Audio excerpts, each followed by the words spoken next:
دا د حارس او عایشې د واده ورځ وه. دواړو د خپلې نوې ژوندانه لپاره ښکلي خوبونه او هیلې لرلې. عایشې په مینه وویل: هارشه، له نن څخه به ستا هره خوشحالي زما مسؤلیت وي او زه به په هر حال کې ستا ملګرتیا کوم. حارس موسکی شو او ویل: زموږ کور که څه هم کوچنی دی، خو مینه پکې ډېره لویه ده. یوازې همیشه زما تر څنګ پاتې شه. له واده وروسته د دوی کوچنۍ نړۍ له مینې او خوښیو ډکه شوه.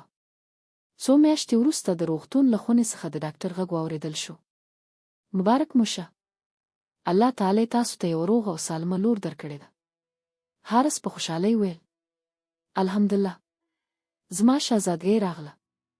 عایشې ماشومه په غېږ کې ونیوله او په موسکا یې ویل: وګوره حارسه، ستا په شان موسکا کوي. خو د وخت په تېرېدو سره عایشه ورځ تر بلې کمزورې کېده. حارس په اندېښنه وپوښتل: عایشې، ته له څو ورځو راهیسې ډېره کمزورې ښکارې. عایشې په ستړي غږ ځواب ورکړ: نه پوهېږم ولې په وجود کې مې هېڅ طاقت نه دی پاتې.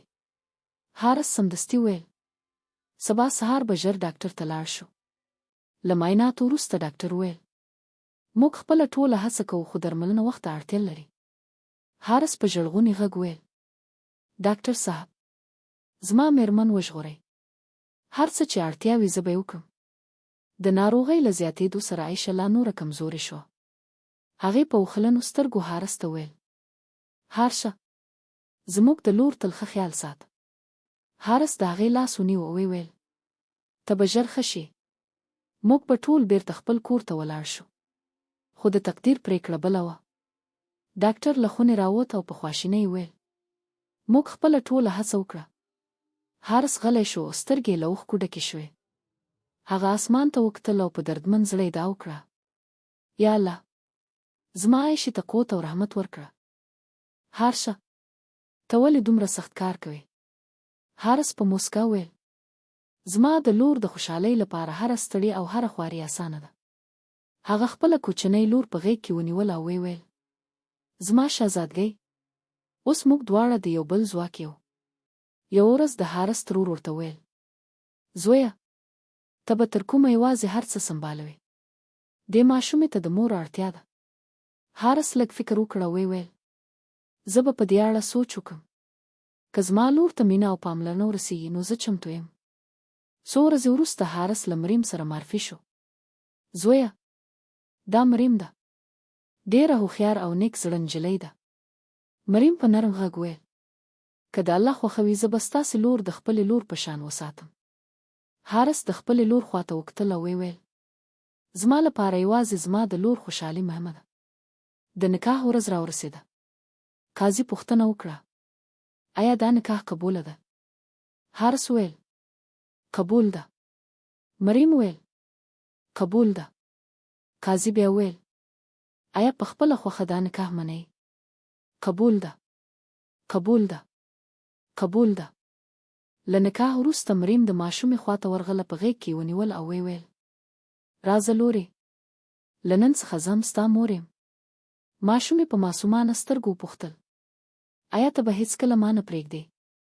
مریم په مینه ځواب ورکړ: هېڅکله نه زما جانې. حارس په خوښۍ ویل: مریم، تا زموږ کور ته یو ځل بیا خوشحالۍ راوګرځولې. دا کور اوس زموږ د ټولو ګډ کور دی. مریم د چای او شیدو پیاله راوړه او ویل: دا شیدې وڅښه، خپل خیال هم ساته. حارس موسکی شو: اندېښنه مه کوه، هر څه به ښه شي. ماشومه منډه کړه او ویل: مورې، زه هم ستا تر څنګ کښېنم. مریم خپلې غېږې ته راکاږله. راشه زما جانې، دلته زما تر څنګ کښېنه. کلونه تیر شول او د کور خوشحالۍ لا زیاتې شوې. یوه ورځ ډاکټر په خوښۍ خبر ورکړ: مبارک مو شه، الله تعالی تاسو ته غبرګې لوڼې درکړې دي. حارس د شکر سجده وکړه او ویل: زما درې واړه لوڼې زما ټوله دنیا ده. الله دې تل خوشحاله او سوکاله وساتي. مشره لور په مینه خپلو کوچنیو خویندو ته وکتل. مریم ورته ویل: لورې، ته رښتیا هم ډېره ښه مشره خورې. هغې په خوښۍ ځواب ورکړ: مورې، زه له خپلو دواړو خویندو سره ډېره مینه لرم. مریم خپلې درې واړه لوڼې په غېږ کې ونیولې او ویل: انشاءالله زما درې واړه لوڼې به تل د یو بل ملاتړ او مرسته کوي. یوه ماښام مریم حارس ته وویل: هارشه، ته باید لږ استراحت هم وکړې. ته شپه او ورځ یوازې زموږ د خوشحالۍ لپاره کار کوې. حارس خپلو درېواړو لوڼو ته وکتل، موسکی شو او ویل: زما درېواړه لوڼې زما تر ټولو لویه شتمني او زما د ژوند خوښي ده. زما درېواړه لوڼې دي، د هغوی خوبونه باید پوره کړم. مریم په دا وویل: الله دې تا ته ځواک او حوصله درکړي. خو څو ورځې وروسته مریم بیا ناروغه ښکاره شوه. حارس په اندېښنه وپوښتل: مریم، نن هم روغتیا دې ښه نه ښکاري؟ مریم په کمزوري غږ وویل: یوازې له څو ورځو راهیسې ډېره کمزوري احساسوم. مشرې لور سمدستي وویل: مورې، ته استراحت وکړه، زه به د خپلو خویندو خیال ساتم. مریم په اوښلنو سترګو خپلو لوڼو ته وکتل او ویل: که کله زه کمزوري شوم، تاسو باید تل یو ځای پاتې شئ. حارس ژر وویل: ولې داسې خبرې کوې؟ موږ به ټول یو ځای بیرته کور ته ستانه شو. مریم په ورو موسکا وویل: الله دې همداسې وکړي. بیا روغتون ته ولاړل. ډاکټر د معایناتو له کتلو وروسته وویل: لا به څو نورې ازموینې هم ترسره کړو. حارس په اندېښنه وپوښتل: ډاکټر صاحب، زما مېرمن به ژر ښه شي که نه؟ ډاکټر ځواب ورکړ: موږ به خپله ټوله هڅه وکړو. خو د څو اونیو درملنې وروسته ډاکټر په خواشینۍ وویل: موږ بښنه غواړو، درملنې ګټه ونه کړه. د دې خبرو په اورېدو د حارس سترګې له اوښکو ډکې شوې. هغه لاسونه پورته کړل او دعا وکړه: یا الله، زما پر لوڼو رحم وکړې. له څو ورځو وروسته مریم هم له دې نړۍ سترګې پټې کړې. کور یو ځل بیا د غم په تیارو کې ډوب شو.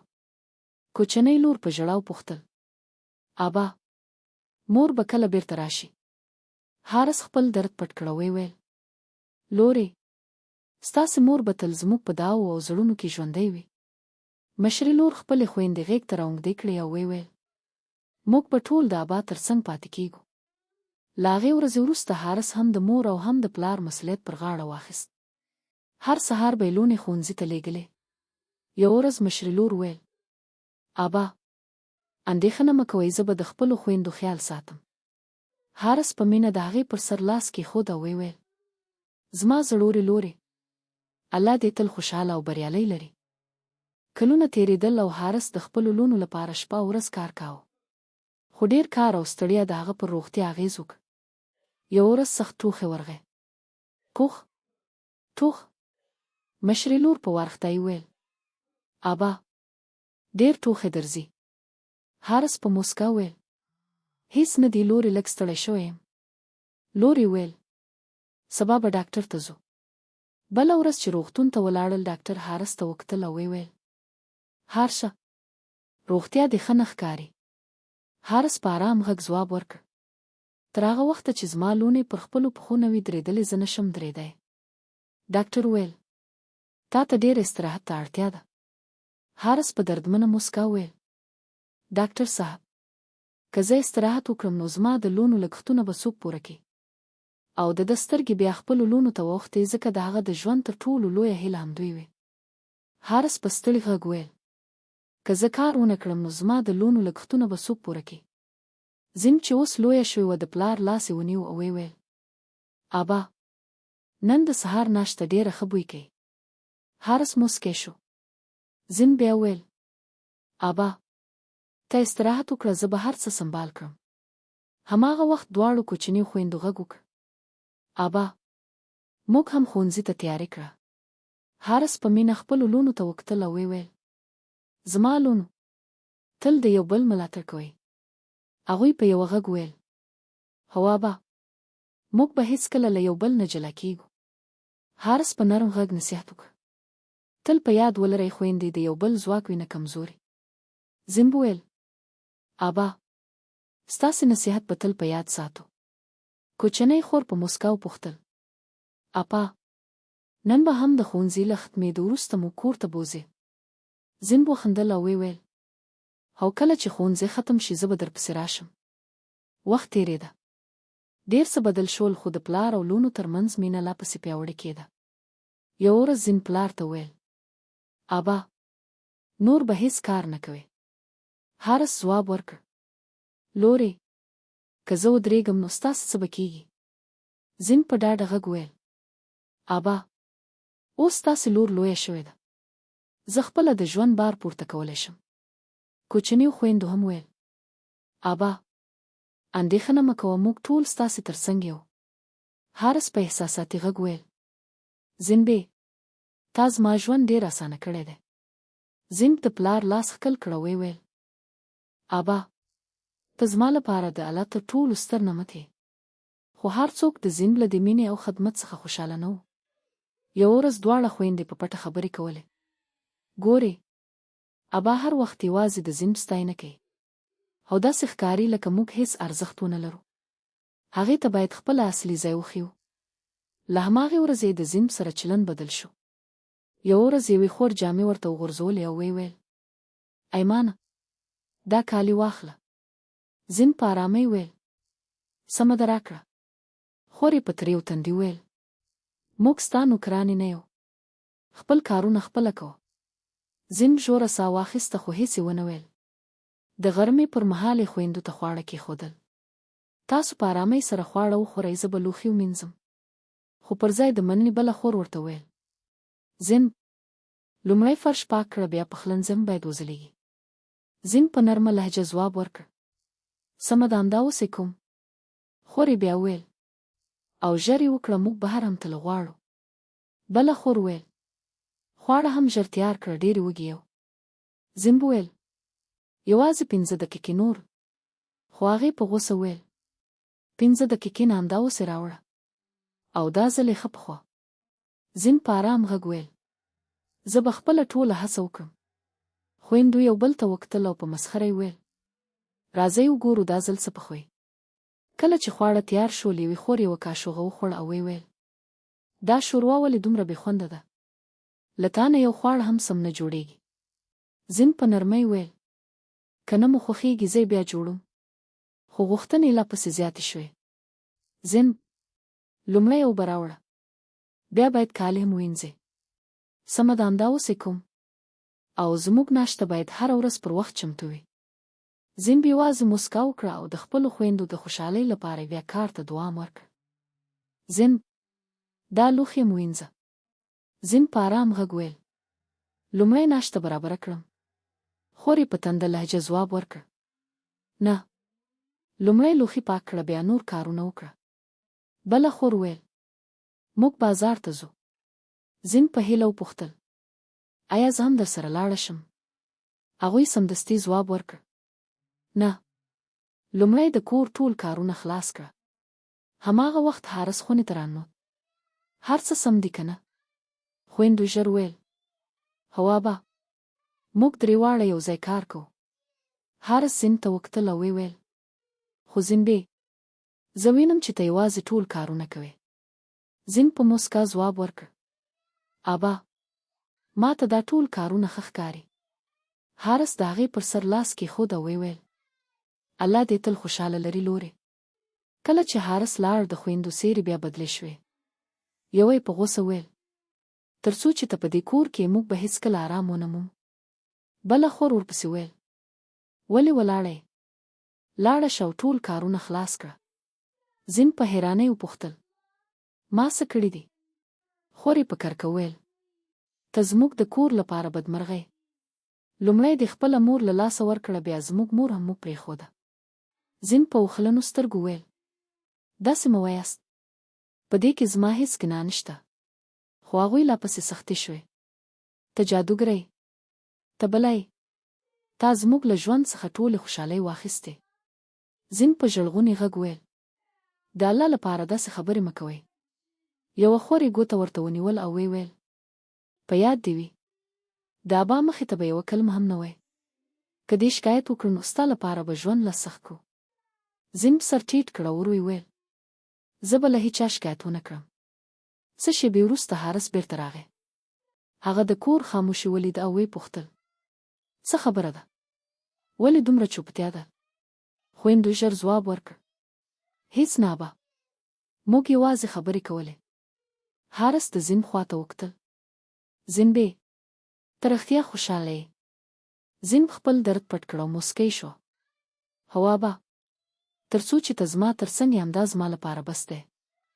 حارس لږ فکرمند شو. بیا هم داسې احساس کوم چې ته له ما څه پټوې. زین په زړه کې دا وکړه: یا الله، زما ابا دې هېڅکله دا حالت ونه ویني.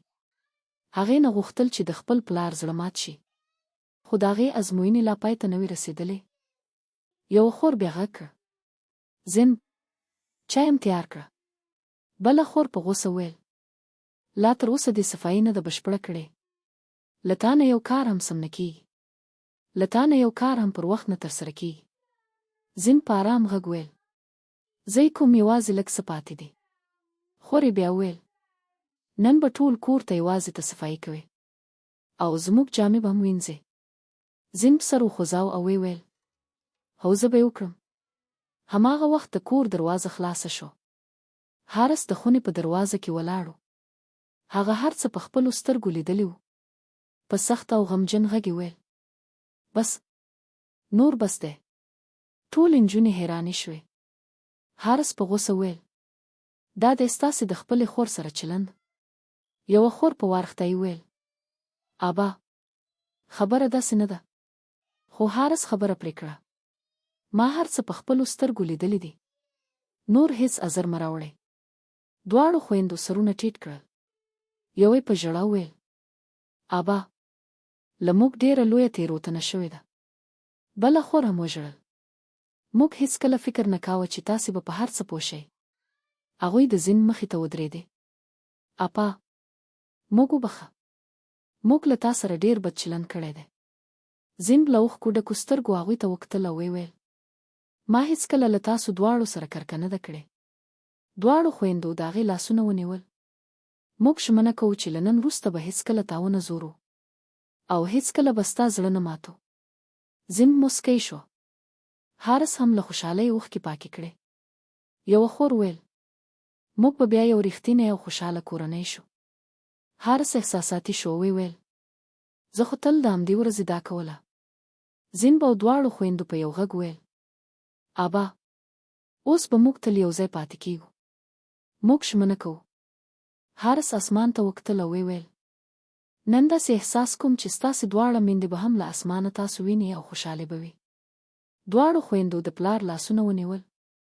ابا، موږ به هېڅکله یوازې پرېږدو. یوه خور په خندا وویل: اپا، نن به لوښي موږ وینځو. بله خور وخندل: او ناشته به هم موږ تیارو. زین په حیرانتیا وویل: رښتیا؟ هغوی دواړو وویل: هو، له نن وروسته به هر کار په ګډه کوو. ټول وخندل.